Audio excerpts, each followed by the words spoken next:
Welcome to Thriller Nights, your ultimate destination for spine-tingling, true crime stories. I'm Greg, your narrator, and tonight, we delve into a chilling murder mystery that will keep you on the edge of your seat. If you enjoy our tales, please don't forget to hit the subscribe button and join us for more thrilling nighttime stories. Mark M. Baker traveled light and lived tidy. After so many years on the road, he would leave his rolling suitcase open on the floor of his hotel room and use it as a drawer. Dirty clothes went on the closet floor. Shirts he wanted to keep unwrinkled hung above. Toiletries were in the pockets of a cloth folding case that hooked onto a towel rack in the bathroom. At the end of the day, he would slide off his worn brown leather boots and line them up by the suitcase, drop his faded jeans to the floor, and put on lightweight cotton pajama bottoms. Most evenings, he never left the room. He would crank up the air conditioner. He liked a cool room at night, and sit on the bed, leaning back on two pillows propped against the headboard. Considerately, to avoid soiling the bedspread, he would lay out a clean white hand towel, on which he placed his ashtray, cigarette pack, lighter, BlackBerry, the TV remote, and a candy bar. He smoked and broke off candy bits while watching TV. This is where Mark was on the evening of Wednesday, September 15, 2010, in room 348 of the MCM Elegante Hotel in Beaumont, Texas, lounging, smoking, snacking on a Reese's Crispy Crunchy bar, sipping root beer, and watching Iron Man 2. He missed the ending. Mark was accustomed to solitary nights. As a young man, he had worked as a chief engineer on ocean-going vessels, spending months at sea. In middle age, he had reinvented himself as a landman, a familiar occupation in South Texas, easing the exploitation of mineral rights on private property for gas and oil companies. Slender, with a close-cropped white beard and the weathered skin of a lifelong outdoorsman, he had partnered with his brother, Michael, in a thriving oil land leasing business based in this small city east of Houston. Every Monday morning, he would make the 2-hour drive in his pickup from Lafayette, Louisiana, heading west on Interstate 10 through scruffy Gulf Shore farmland broken only by cell phone towers, oil derricks, and billboards advertising motel chains, bayou restaurants, adult superstores, and other local attractions. It took him through the stink of the big ConocoPhillips refinery at Lake Charles, a forest of piping, giant tanks, and towering chimneys. The hotel was just off the Cloverleaf outside Beaumont. His company rented him a room in the Cabana, a 3-story wing that wrapped around a small swimming pool framed by potted palms. That Wednesday night, watching his movie, Mark got an email from his wife, Susie, shortly after 7. Susie was using a computer program to file for a tax extension. After she reported her progress, he wrote back, "You're doing good, babe." At some point during the loud, computer-generated showdown at the end of the film, amid all the fake violence, Mark was struck from nowhere with a very real and shattering blow. A blow so violent it would blind a man with pain. He managed to get off the bed and move toward the door before he fell, legs splayed and face first. He was probably dead by the time his face hit the green rug. The following morning, Susie Flanagan called Mark's office. Husband and wife usually spoke every morning, but he hadn't called. He wasn't answering his phone. When he failed to turn up at the office, 2 of his coworkers drove over to the hotel and knocked on his door. There was no answer, so they got the hotel manager to open it. Their alarmed calls brought an ambulance and the Beaumont police. They found a middle-aged man dead on the rug, prone and doubled over, a spent cigarette cupped delicately between 2 stiff fingers of his left hand. Room 348 was stuffy and exceptionally warm. The man's skin color had gone grayish-blue. There was a wet spot at the crotch of his blue pajamas, but that wasn't unusual. Detective Scott Apple showed up a little more than an hour later. He is a short and very fit man with graying hair that he wears combed straight up in spikes. He is all cop. His wife had been a cop. He met her on the job. He was one of the assault team leaders on the department's SWAT team. He is one of those men who never stop working. But there was little here to interest him. No sign of a break-in or struggle. Nothing disturbed in the room. No blood or obvious wounds. Flanagan's wallet was still in the back pocket of his jeans, and had a stack of $100 bills in it, so robbery wasn't an issue. Those staying in nearby rooms had heard nothing. As Apple questioned the neighbors, he told them it was probably a natural causes thing. Sad. He poked around Flanagan's bags, looking mostly for pills, some clue to his collapse. There were none. Susie and Michael later told him that Mark never went to a doctor. He was a stubbornly independent man, suspicious of authority and unmoved by the modern passion for health and fitness. He did not exercise. He had chain-smoked his entire adult life and had the nagging cough to prove it. He neither drank nor ate to excess, but did both freely. It was easy to conclude that his choices had simply caught up with him. Susie was ready to believe it. She was shocked and grief-stricken, but she accepted that, for Mark, sudden death was a possibility. In fact, she took some solace in it. He had checked out on his own terms. Many times she had heard him remark, upon hearing of someone's dying suddenly, "Lucky bastard. That's how I want to go." And so he had. At the hotel, the police saw the death as routine. A photographer snapped pictures to make a record of the scene, and the body was driven by a transport service to the Jefferson County Medical Examiner for an autopsy. The only mystery here appeared to be medical, and it was likely a minor mystery at that. Dr. Tommy Brown had a time-tested method. It took him 45 minutes to conduct a post-mortem exam, inspecting a body inside and out, measuring and weighing organs, all the while describing what he found and noting the metrics that fleshed out the official form. He was all business, crisp, efficient, and confident. Brown was thin and bald on top and had a spray of unruly white hair on the sides that gave off a mad scientist vibe. He did everything fast. He even talked fast. He was a local character, part of the legal landscape in Jefferson County, and a respected one. Where death was concerned, in this corner of Texas, Dr. Tommy Brown's word was law. The circumstances of Mark Flanagan's death, as reported, were unremarkable. On the table before him was a 55-year-old Caucasian male who appeared to be in decent shape. After methodical inspection, the only marks Brown found on the body were a 1-inch abrasion on his left cheek, where his face had hit the rug, and, curiously, a 1/2-inch laceration of his scrotum. This was interesting. The sac itself was swollen and discolored, and around the wound was a small amount of edema fluid. The bruising had spread up through the groin area and across the right hip. Something had hit him hard. The story his body told grew more intriguing. When Brown opened the front of the torso, he discovered a surprising amount of blood and extensive internal damage. A certain amount of partly digested food had been torn from his intestines. The doctor found small lacerations there, and on the stomach and liver, as well as 2 broken ribs and a hole in the right atrium of his heart. The condition of his insides reflected severe trauma. Flanagan had been beaten to death or crushed. Brown concluded that the wound to his genitals likely had been caused by a hard kick. He had also taken a blow to the chest so severe it had caused lethal damage. He would have bled out in less than 30 seconds. On the official form, next to manner of death, Brown wrote, homicide. When he got this surprising news, Detective Apple called Brown immediately for an explanation.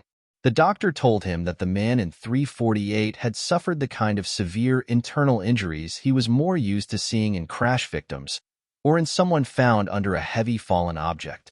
There are not that many murders in Beaumont.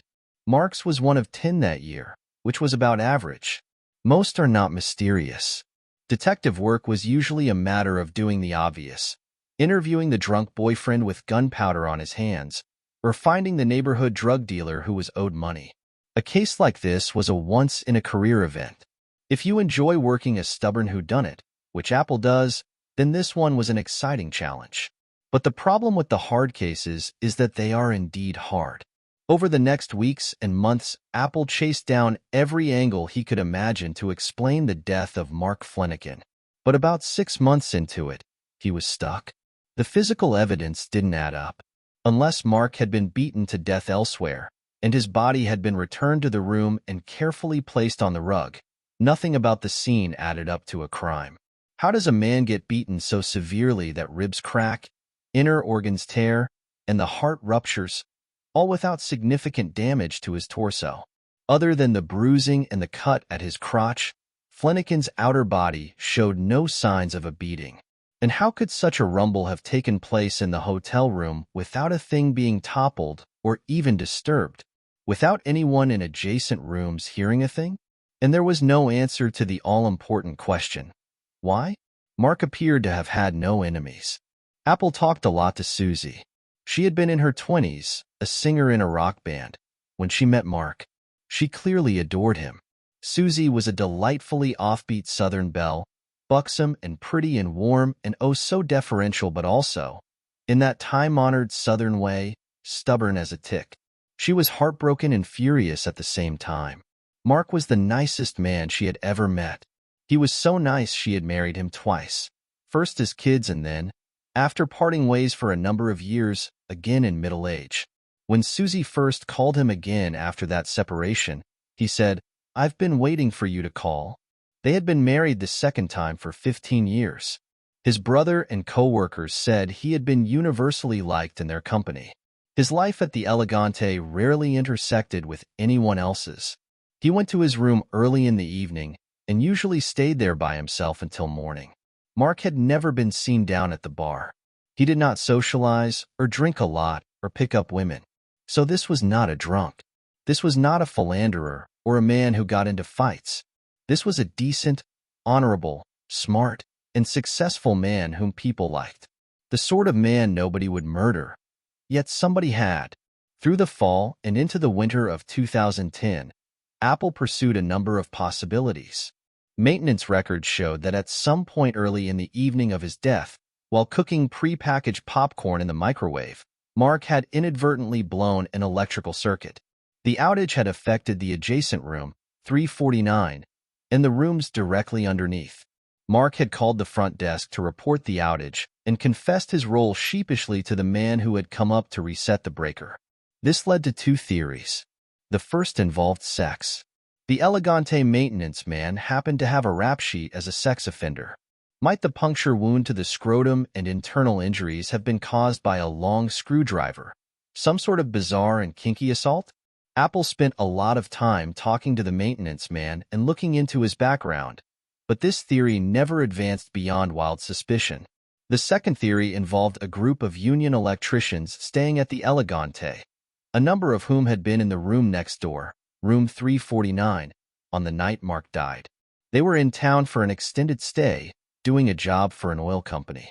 At night, they tended to assemble in one another's rooms to drink. What if some of them had been partying next door when their electricity went out? Might one or more of them have knocked on Mark's door and, perhaps drunk and annoyed, exchanged words with and then assaulted him in the hallway? Could Mark, badly beaten, have returned to his room and then collapsed? Some of the electricians had been questioned on the day the body was found, but none of them said they had had any interaction with the man in 348. Days after Mark's death, Apple and a colleague returned to the third floor of the Cabana wing to question some of these same men again. Apple was wearing a hidden video camera. The men they encountered were friendly and appropriately curious. "What happened to that guy, anyway?" asked Lance Mueller, a sharp-featured man with dark, thinning hair dressed in a t-shirt and blue jeans. Mueller was the man registered in room 349, along with a roommate, Tim Steinmetz. "Hell, I don't know," Apple said. "Honestly, that's what I'm trying to find out. It was almost like something fell on him or something.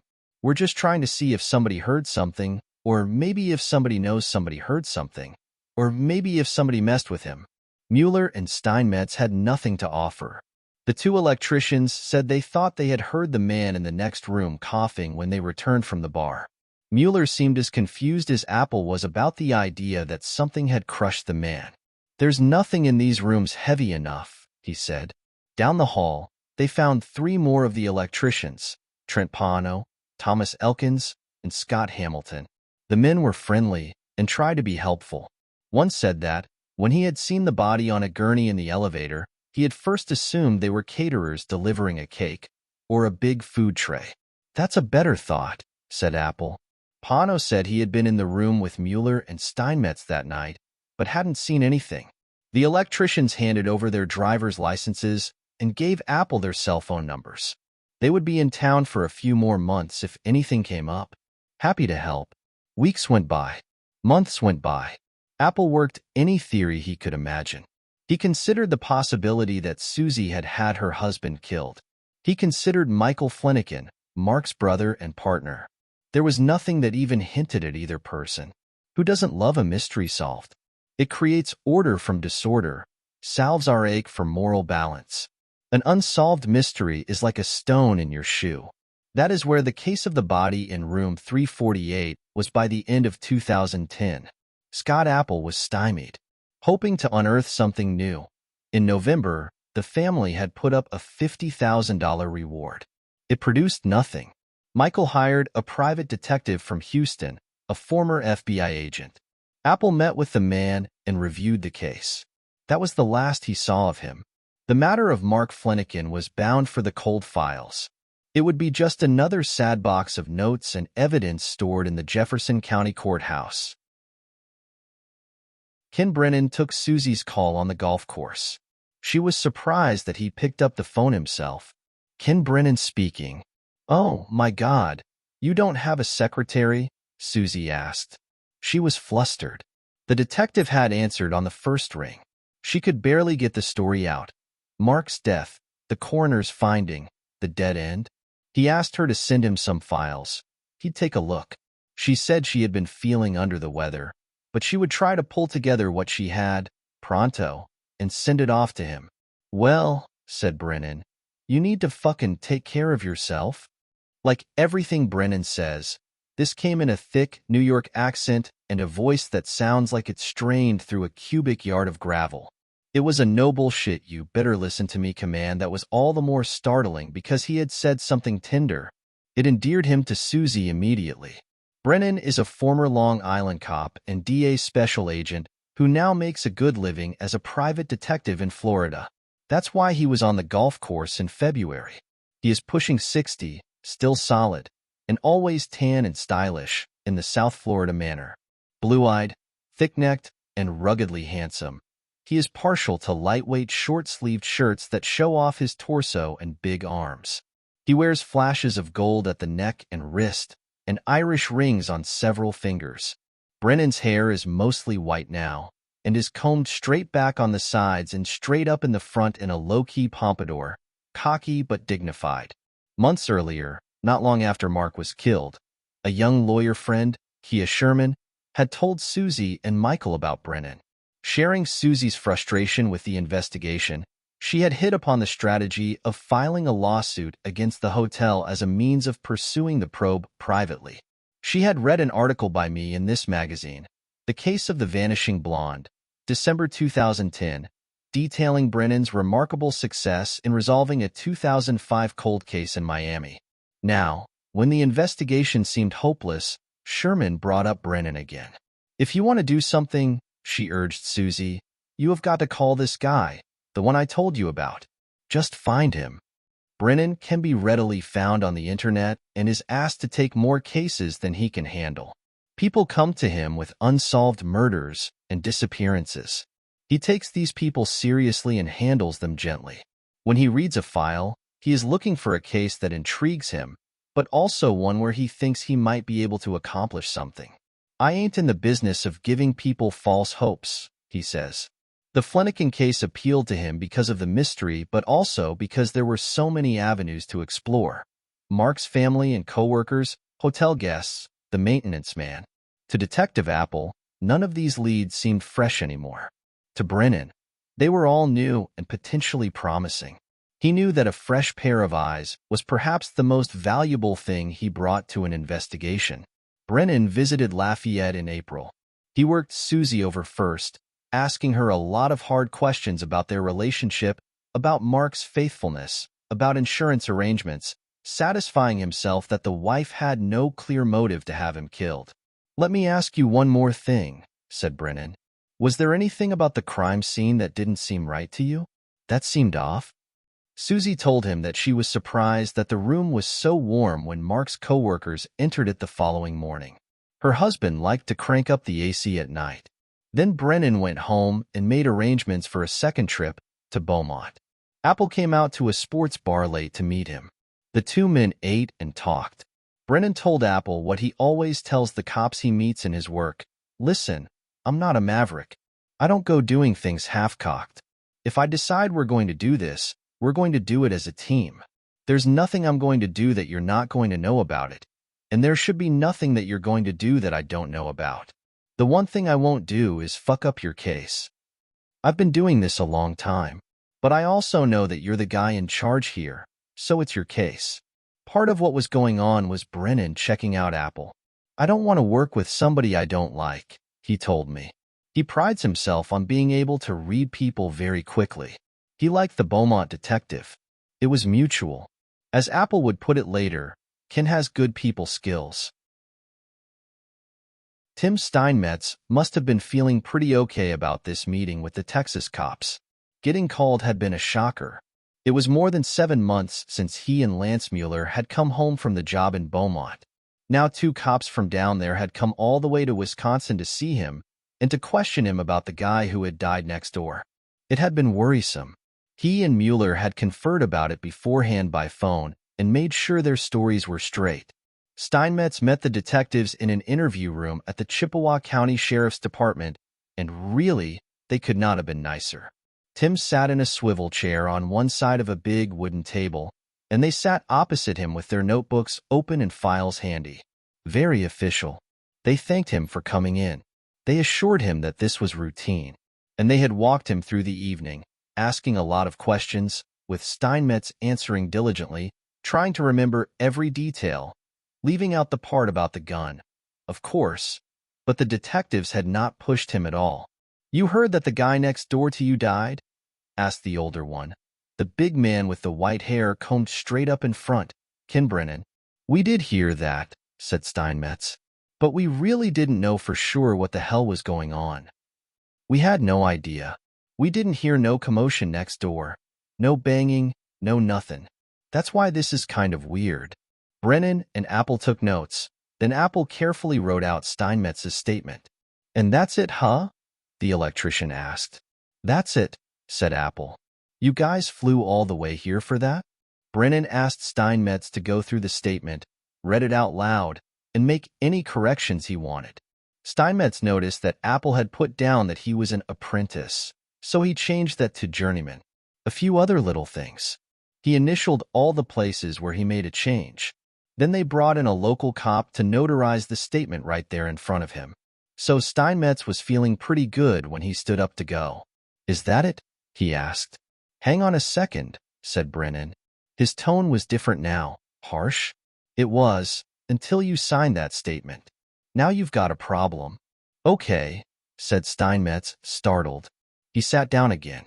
"Now tell us what really happened," said Brennan. "Because we know what happened. Because now you're going to jail with him. Do you want to go to jail with Lance?" "Why am I going to go to jail with Lance?" "You just made a false police report, that's why," said Brennan. "Tim, we know what happened," said Apple, speaking more gently. "We know everything that happened down there. And I realize you are trying to be noble and protect a friend, but you are about to get your whole family in a bind, and it's not worth it. It's not worth it. So, just tell us what happened," said Brennan. Out came the whole story, corroborated later that same day, June 1st, 2011, in an interview with Trent Pano, who had been in 349 with them. Between the two accounts, the following scenario emerged. They had been drinking beer. Mueller asked Pano to fetch a bottle of whiskey from his car, and to also bring up his pistol, a 9mm Ruger. When Pano returned, Mueller took out the handgun and, to the other's alarm, started playing with it. He pointed it at Steinmetz, who dropped to the floor and cursed at him, and he was pointing it in Pisano's direction, at the foot of the bed, when it went off. Pano thought for a second that he had been hit, but then turned to see a hole in the wall behind him. Mueller freaked out, they both said. Mueller bundled up the gun and took it back out to his car. When he returned, Pano had left for his own room, disgusted. Mueller and Steinmetz went downstairs to the bar. Steinmetz said they had not known for sure there was anyone staying in the room next door until, as he remembered, they heard someone in the room coughing very late, after midnight, when they came back from the bar. He held nothing back. Steinmetz's second statement, the truthful one, laid out the whole thing. It was good to get it off his chest. When he and Mueller had seen the police at room 348 the next morning and had seen the gurney, they were disturbed, he told Brennan. I thought he had killed that guy. The only detail that didn't fit was this business of hearing a cough behind the closed door of room 348 when the two returned from the bar. For several reasons, neither Brennan nor Apple was inclined to place much weight on it. If it was true, then Mark had survived the gunshot for far longer than the coroner believed possible, but it did not alter the cause of death. If anything, it made the electrician's failure to check on him or call for help all the more egregious. More likely is that they had heard Mark coughing in the room the previous evening. They had been in the room next to him that night too. They were drunk. Fixing the cough late on the night Mark died was the only shred of their story that contradicted the detective's reconstruction, and they clung to it, even though it hardly mattered. Did anybody knock on the door next door to check on the guy? Brennan asked. No, said Steinmetz. I always ask myself, if I was in a situation like this, what would I do? And I admit. He never finished the thought. The detectives had something else they wanted him to do. No, Apple corrected him. That's not the same case. This was the one where a man got in a fight at the Elegante Hotel. Bork had heard nothing about that. As they drove away from Bork's house, Brennan said, We need to go back to the hotel. What are we going back there for? Apple asked, noting that he and Ken had checked out the room thoroughly. We're going to look for a bullet. In room 348, they began inspecting the floor, the furniture, the walls, everything. They were both working on their hands and knees, shining flashlights under furniture. They found nothing. Brennan was frustrated, because he was now convinced that somehow a gun had been involved. They were about to give up when he noticed an indentation in the wall alongside the closed door that led into the adjoining room. The indentation was a repair job. It appeared to be right where the handle of the door would hit the wall, typical hotel room wear and tear. But when he swung the door open, the knob and the dent didn't quite match. The doorknob touched the wall slightly to the right. Let's take a look at the other side, Brennan suggested. When they got the hotel security guy to let them into room 349, there was no mistaking what they found on the wall there. Brennan stood alongside a small neat hole in the wall that had been patched with a daub of faintly pink filler that turned out to be dried toothpaste. He measured its height against his hip, then walked back to 348 and measured the indentation. They lined up. A bullet had gone through the wall. The small, neat hole in 349 marked its entry. The larger hole in 348, its exit. Beaumont's crime scene investigators carefully excavated both holes and shined a laser through.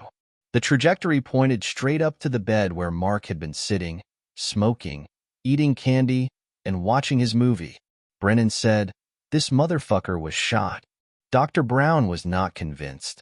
He had examined the man's body from head to toe, cut him open, inspected his inner organs one by one, and reversed the expectations of the police. With precision and with the insight of years, he had determined that Mark Flanagan died not from natural causes, but from a severe beating. Now they wanted to tell him that his careful and professional observations were wrong, that he had missed, of all things, a bullet wound? Brennan volunteered to do the talking.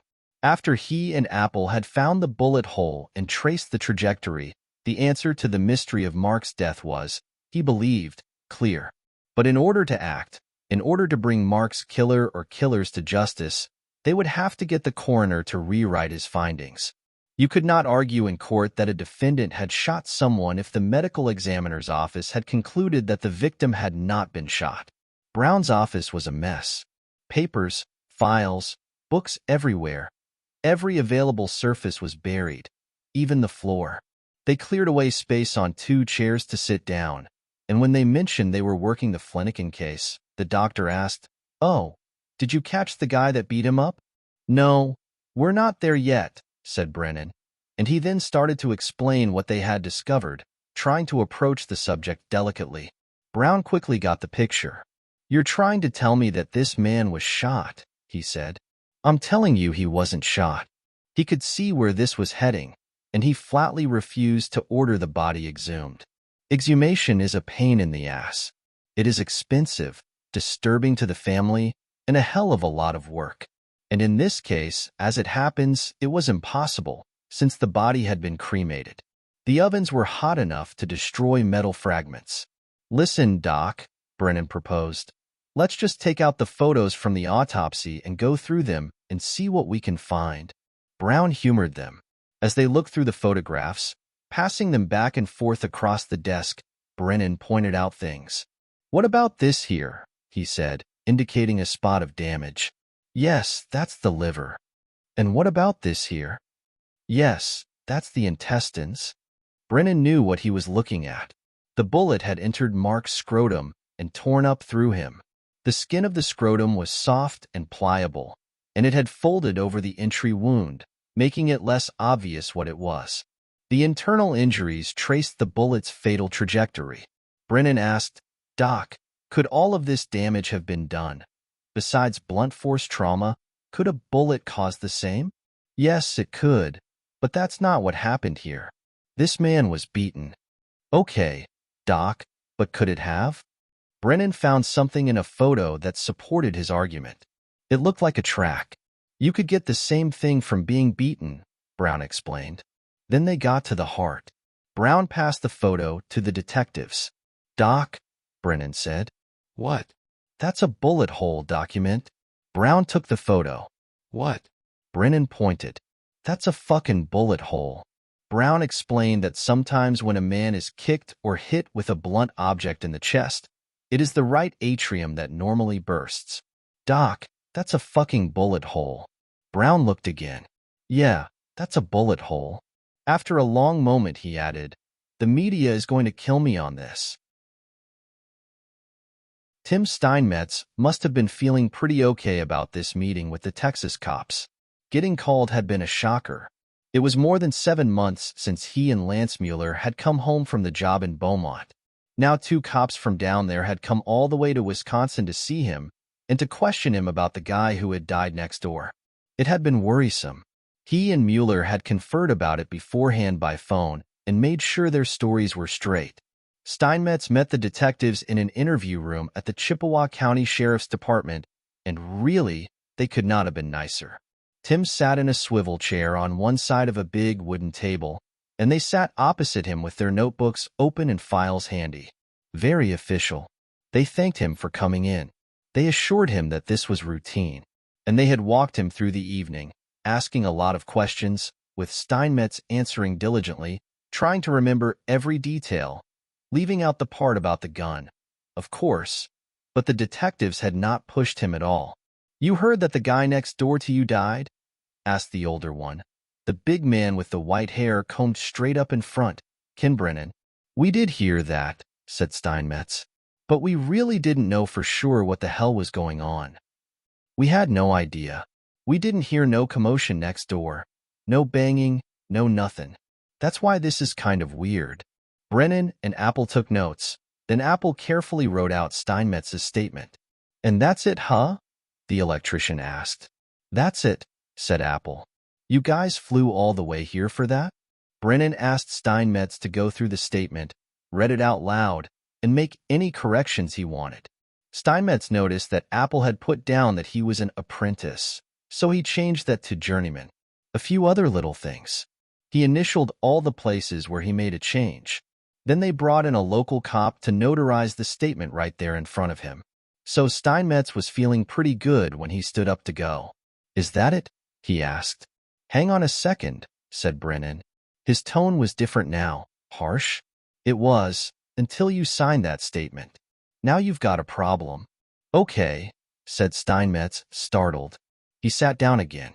"Now tell us what really happened," said Brennan. "Because we know what happened. Because now you're going to jail with him. Do you want to go to jail with Lance?" "Why am I going to go to jail with Lance?" "You just made a false police report, that's why," said Brennan. "Tim, we know what happened," said Apple, speaking more gently. We know everything that happened down there. And I realize you are trying to be noble and protect a friend, but you are about to get your whole family in a bind, and it's not worth it. It's not worth it. So, just tell us what happened, said Brennan. Out came the whole story, corroborated later that same day, June 1st, 2011, in an interview with Trent Pano, who had been in 349 with them. Between the two accounts, the following scenario emerged. They had been drinking beer. Mueller asked Pano to fetch a bottle of whiskey from his car and to also bring up his pistol, a 9mm Ruger. When Pano returned, Mueller took out the handgun and, to the other's alarm, started playing with it. He pointed it at Steinmetz, who dropped to the floor and cursed at him, and he was pointing it in Pisano's direction, at the foot of the bed, when it went off. Pano thought for a second that he had been hit, but then turned to see a hole in the wall behind him. Mueller freaked out, they both said. Mueller bundled up the gun and took it back out to his car. When he returned, Pano had left for his own room, disgusted. Mueller and Steinmetz went downstairs to the bar.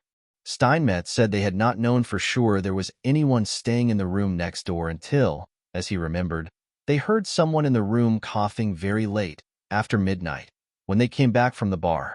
He held nothing back. Steinmetz's second statement, the truthful one, laid out the whole thing. It was good to get it off his chest.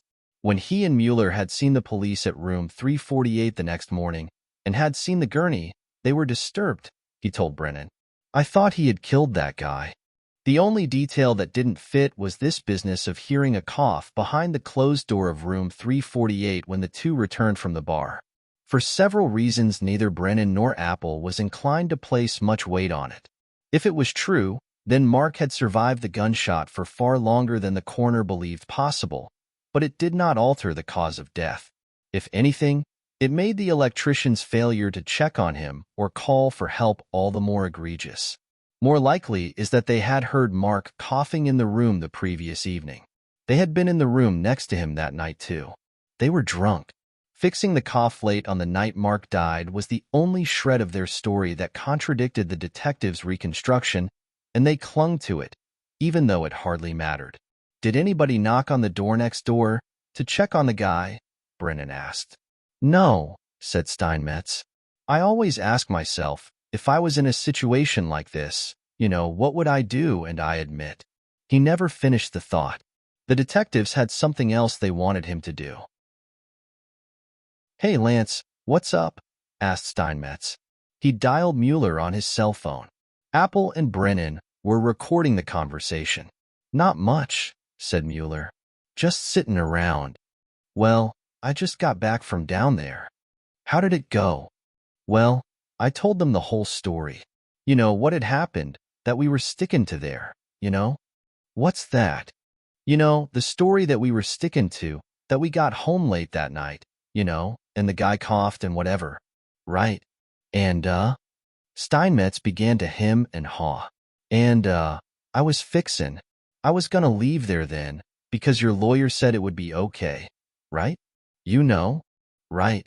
And when I left there, they said, okay, tell us the truth. So, I told them the truth, what really happened. There was a long silence on the other end.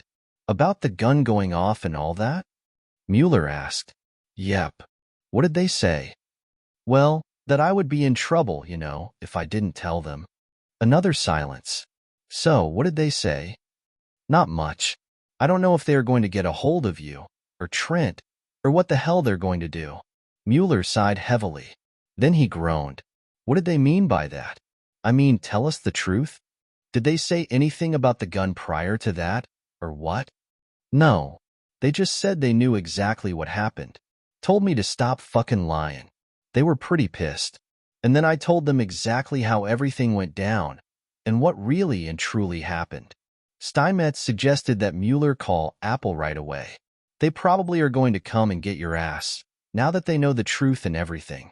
You should probably try to make some kind of effort, The guy, he died from the gunshot. Are you shitting me, Tim? No, I'm not. Oh, my God. Are you kidding me? Are you serious right now? I'm serious as a heart attack, Lance. Mueller refused to believe it. For the next few minutes of the call, he went around and around with Steinmetz. His lawyer had obtained the autopsy report and assured him that the man had not died of a gunshot wound. The story had been all over the news. It doesn't make sense, he said. If there was a gunshot, if he was killed from, a firearm, they would have said something on the damn news. Mueller had worked hard to convince himself that the accidental gunshot and the death of the man in 348 were unrelated, and the autopsy report had confirmed it. It doesn't make sense. First, the coroner ruled that it was a heart attack. Then they started saying that something fell on him. There's no way. There's absolutely no way that guy was killed by a bullet. He asked Steinmetz how he was doing. How am I doing? Steinmetz said. Not good. I need to drink some more beers. Mueller apparently applied the same remedy, because he later phoned Brennan, clearly intoxicated, and started trying to explain himself. He said he wanted to make a statement. You're drunk, Brennan told him. I suggest you call your fucking attorney. Brennan was worried when the judge started reading the sentence. He had flown to Beaumont on October 29, 2012, to join Susie Flanagan and Scott Apple and a group of Mark's family and friends for the sentencing of Lance Mueller. The electrician had entered a no-contest plea to manslaughter. As Brennan remembered it, the judge began by saying that this whole tragedy might be seen just as a terrible accident. Oh fuck, thought Brennan. Here it goes. Don't tell me this guy is going to get a year or something. But then the judge started cataloging the long list of willfully irresponsible choices that had led to this day. More like it, thought Brennan. The judge gave Mueller 10 years, half of what the law allowed. The apology Mueller offered in court, no matter how sincere, came way too late. There was his criminally irresponsible decision to drunkenly play with the gun. As Steinmetz had said, they had suspected from the start that the errant bullet had at least helped kill the man in room 348. Even a heart attack, which had been the first assumption as the police rolled his body out on a gurney, might have been triggered by the gunshot. Then, after the coroner had ruled that Mark had died of blunt force trauma, Mueller was happy to accept that something might have crushed him to death, even if it was hard to imagine what. Still, he had been worried enough about the gunshot. He had himself patched the hole with toothpaste. He had hidden the gun immediately in his car, then stashed it with a friend for the first few days after the incident, and had then handed it over to an attorney for safekeeping before he left Texas. What a huge mistake. If he had come forward at any time prior to Brennan and Apple solving the mystery, which had taken about 8 months, it is unlikely he would have been charged with manslaughter, much less have gone to jail. Mueller had gambled from the start that whatever connection he had to Mark's death would never be discovered. The odds in his favor were good, too. As it was, even after the connection was made, the county district attorney's office had been reluctant to prosecute the case as a felony. Brennan had turned that idea around. When he found out that the prosecutor might opt for a plea deal, he flew to Beaumont and joined a meeting between Apple and Paul Noyola, an investigator for the DA's office. Noyola explained that accidental gun discharges in Texas were not uncommon, and that juries and judges tended to understand them, and that, well, the whole issue of accidental deaths was a fairly gray area of the Texas criminal code. In other words, the whole thing was looking like more of a hassle than a slam dunk. The private detective was indignant. He arranged to bring Susie Flanagan to Beaumont for a meeting with the assistant DA in charge of the case. Among other complications, the ADA told them Mueller's gun was still locked in the lawyer's safe, and the lawyer was making noises about fighting efforts to have it turned over. I suggest you go down there with a search warrant and a fucking blowtorch and go get the fucking weapon, Brennan said. It's evidence of a capital crime. What the fuck are you talking about? Brennan was pretty worked up. Here's what he remembers saying. The victim was important to everybody here, he said, gesturing around the table. And we're not going to let this thing be brushed under the rug. Let somebody take a plea on this. This is not a fucking accident. An accident is when somebody comes in, has taken off their gun discharges, and, God forbid, somebody is hit. That's one thing. It's completely different when somebody fucking brings a gun that they shouldn't have into another fucking state. Shit-faced drunk. fucking around with a gun. The people with him realize that something bad could happen. He discharges a round, almost kills the guy he's with, and then he does kill somebody on the other side of the wall. He knows that's something that could happen. It's an occupied hotel. He doesn't even bother to knock on the door next door to see if anybody's hurt. And after that, his answer to the whole thing is to go get drunk some more in the fucking bar of the hotel. And then when he sees a body being taken out the next day, and he is 100% certain he killed somebody, he decides not to say anything about it but run to his attorney and leave the fucking weapon in a safe. And the fucking attorney doesn't say anything about it either. You know what that is? That's fucking murder. So if you think we're going to forget about this fucking thing, think again. Because that ain't fucking happening. Brennan's anger can fill a room. After Mueller was sentenced, Brennan and Apple went out for a celebratory lunch. Brennan ordered a cocktail. Apple, who was on duty, didn't. They made plans to play a round of golf together. In the courtroom that day, Susie Flanagan had a chance to speak to Mueller directly. I have waited over 2 years to look you in the face, eye to eye, and simply have the chance to speak directly to you, she said. You would never have come forward with the truth. You murdered him. No, you didn't intentionally seek him out to murder him, but you murdered him, with every lie you told, with every intentional selfish deception, with every cover-up, over and over again.